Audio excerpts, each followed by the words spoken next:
Sebelum menonton tayangan ini, jangan lupa untuk subscribe, likes, dan komen, terus share. Jangan lupa aktifkan tombol lonceng untuk notifikasi video-video kami terbaru. Assalamualaikum warahmatullahi wabarakatuh. Ketemu kembali di channel MTN Penofon, channel yang cerdas, jernih, jujur, dan pemberani. Kali ini kita membahas tentang fakta mengejutkan bahwa di akhir tahun Gubernur Jawa Tengah Pak Ganjar Pranowo merencanakan akan merehab sekitar 25-50 rumah yang secara kebetulan atau diatur atau bagaimana itu rumah dari warga miskin yang kebetulan mereka afiliasi politiknya di Partai Demokrasi Indonesia Perjuangan. Nah, ini saya ingin luruskan dulu. Nah, saya membaca nih ya di kompas.com bahwa ini beritanya tanggal 2 Desember 2022, artinya ini bukan barang baru.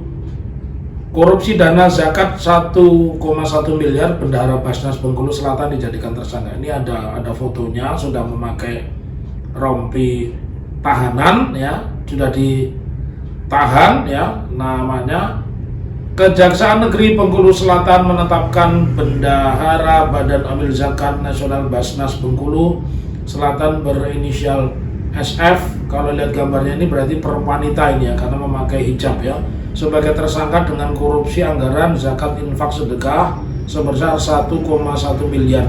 Anggaran tersebut tidak dapat dipertanggungjawabkan untuk tahun anggaran 2019-2020 ya.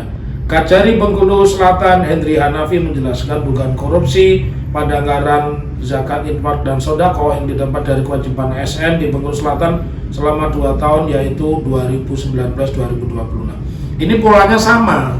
Jadi kalau di Jawa Tengah dalam waktu 2 tahun itu terkumpul 55 miliar dari ASN ya, maka kalau kemudian dana itu dipakai bukan untuk kepentingan badan amalan zakat infak dan sodako, tetapi untuk rehab, dan rehab itu selalu pasti berurusan dengan partai politik, itu makin menunjukkan kepada kita itu juga korupsi begitu loh. Nah, korupsi itu kan ukurannya sederhana banget, anggaran yang tidak dapat dipertanggungjawabkan. Nah, pertanyaannya, boleh nggak Basnas itu dipakai untuk rehab rumah yang rumahnya ternyata konstituen partai, dan partai itu berurusan juga dengan konstelasi politik 2024? Ya tidak boleh, namanya korupsi. Karena yang namanya korupsi ya, itu adalah unsurnya penyalahgunaan jabatan, perbuatan itu melawan hukum,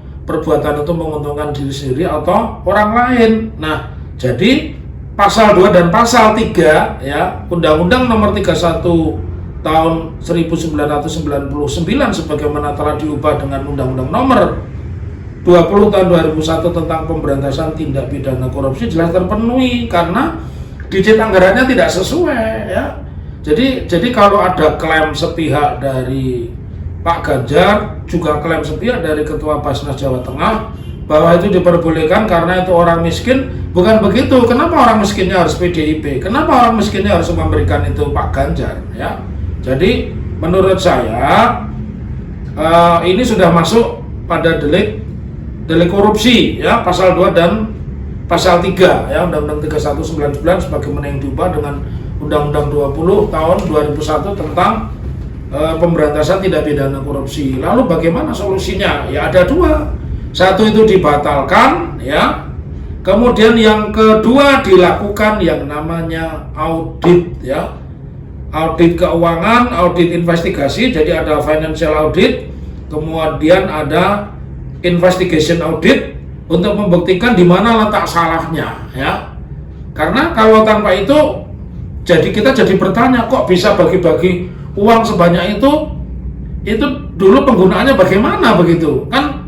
Kalau kita juga lihat orang miskin itu banyak dan tidak perlu harus menyandang partai politik, apalagi partai politik PDIP yang notabene adalah pendukungnya Pak Ganjar. Jadi buat pegiat-pegiat anti korupsi dan juga partai-partai, kalian jangan sibuk deklarasi sana sini, dukung ini dukung itu. Ini persoalan di Jawa Tengah yang menyeruak seperti ini, kalian mesti angkat itu ya. Bisa dengan melakukan, kalau negara tidak melakukan penangkapan sebagaimana di Bengkulu SF tadi yang 1,1 ya miliar, dia udah ditahan untuk masa 20 hari ke depan, maka tentunya ini sama, karena ini digit anggarannya tidak ditemukan. Jadi ini penggunaan dana itu tidak bisa dipertanggungjawabkan karena asal muasalnya dan peruntukannya tidak sesuai.